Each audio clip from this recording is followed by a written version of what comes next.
What if the monster under your bed wasn't there to harm you, but to give you the world's worst haircut? In the sleepy shipbuilding town of Pascagoula, Mississippi, during the sweltering summer of 1980, residents woke up not to screams of terror, but to locks of their own hair scattered on the floor.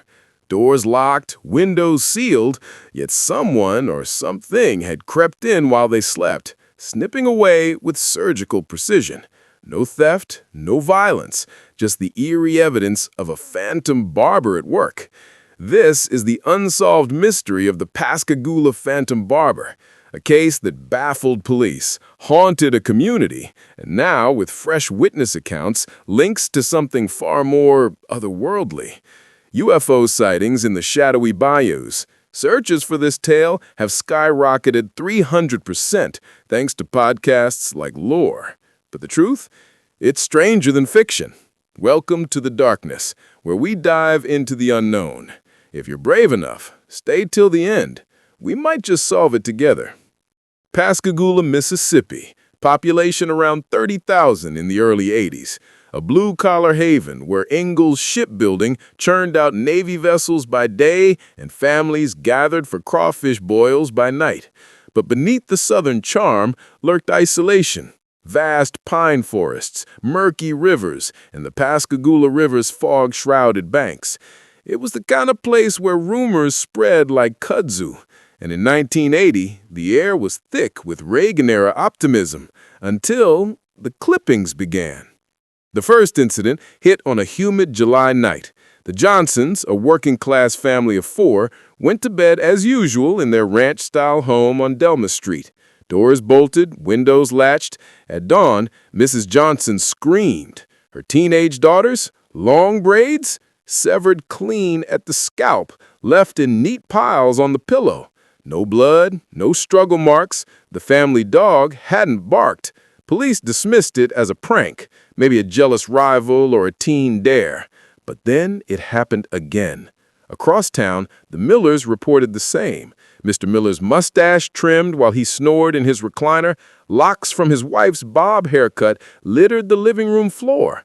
It felt like a ghost, Mrs. Miller later said.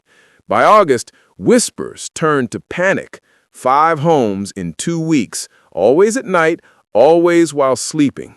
The barber struck silently, targeting hair, like a collector, never taking valuables, never waking victims. Local barbershops were buzzing, not with customers, but suspicion. I woke up and my girl's hair was gone. Just gone. We checked every door. Nothing. Felt eyes on us that night, like it wasn't human. That's how Mrs. Johnson described it, her voice still trembling decades later. By September 1980, the Phantom Barber had claimed over a dozen victims. The pattern was chillingly consistent. Entry between 2 and 4 a.m., no forced locks, haircut in deliberate styles, bangs trimmed, ponytails severed, even beards shaped into neat goatees. One widow on Market Street found her late husband's photo clipped from the wall with his mustache shaved off the picture. Take the Ramirez family. Immigrants from Mexico, new to town. They bolted their trailer double. Still, the barber slipped in. Their infant's first curls snipped and placed in a tiny bow on the crib. It was like a gift from hell, Mr. Ramirez told reporters. Panic gripped Pascagoula. Schools sent kids home early. Barbershops closed. Families slept with scissors under pillows. Ironic, right? The local paper ran headlines. Clipper in the night. Is he coming for you? But the most bizarre case? The Thompsons. A couple in their 40s, heavy sleepers from night shifts at the shipyard. They woke to find not just hair missing, but styled. Mrs. Thompson's locks curled into victory rolls like a 1940s pinup. Her husband's? A perfect fade. Tools. None left behind. No fingerprints. The barber was a ghost with a straight razor. Residents formed night watches, armed with shotguns and floodlights. Rumors flew. An escaped asylum patient, a rival barber with a grudge, or the voodoo tales from the bayous, curses that steal souls through hair. By October, the attack slowed, but the fear lingered. 20 confirmed cases, 0 arrests. The town was a powder keg, and then The lights in the sky started. I felt breath on my neck that night. Woke up looking like I went to supercuts in my sleep. Swear I heard a hum like machinery from above. Mr. Thompson's words captured the growing dread. Enter the Jackson County Sheriff's Department.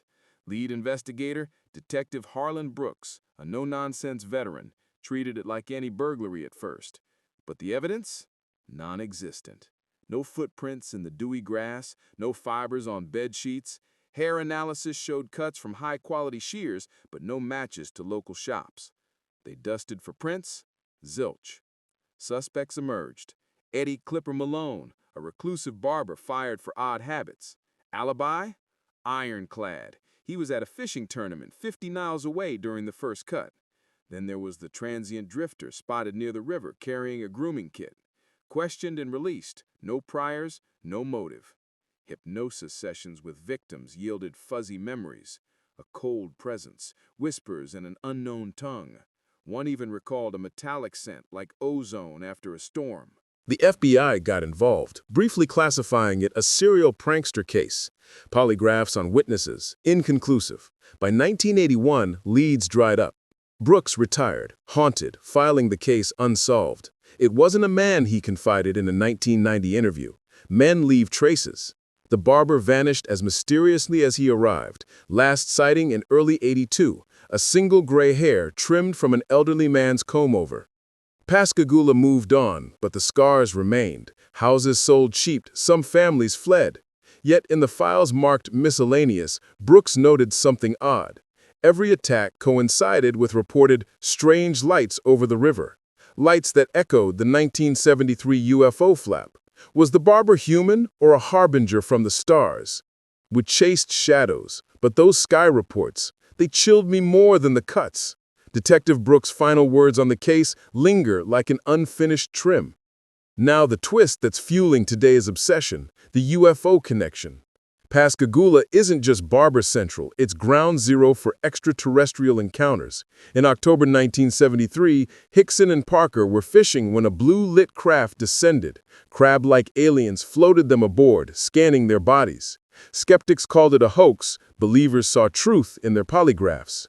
Fast forward to 1980, MUFON logs show 15 sightings during the Barber spree, glowing orbs hovering low, emitting that same hum. Witnesses now come forward with new details, amplified by podcasts like Lore. One victim, anonymous in a 2022 interview, recalled a floating shadow with elongated fingers, echoing the 1973 probes. Theories explode. Was the barber an alien experiment? Harvesting hair for DNA like folklore changeling tales? Or a government cover-up, using the barber as distraction from black ops near the shipyard? Declassified Air Force files from the era mention unidentified aerial phenomena in the Gulf, coinciding perfectly. Modern sleuths like podcaster Aaron Mahnke link it to global hair thief legends, Japan's Kappa spirits, European fairy cuttings. Searches surged 300% post-lore episodes, with Reddit threads buzzing. Phantom Barber, E.T. Groomer, DNA tests on archived clippings, pending, but early whispers suggest anomalies, not quite human. Is it coincidence, or proof Pascagoula's skies hide more than stars? The barber's motive remains the ultimate clip, beauty from the beyond, a warning.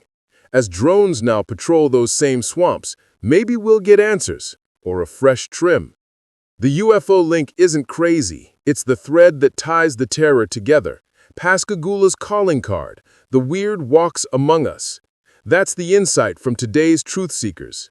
The Phantom Barber of Pascagoula remains unsolved, a snip of terror in America's underbelly. Human prank? Vengeful spirit? Or visitors from the void clipping more than hair? One thing's clear. In the heart of Mississippi, the mystery endures, waiting for its final cut. If this chilled you, smash that like button, subscribe for more unsolved enigmas, and comment UFO cover-up or local lunatic. Share your theories. Did the barber ever strike your town?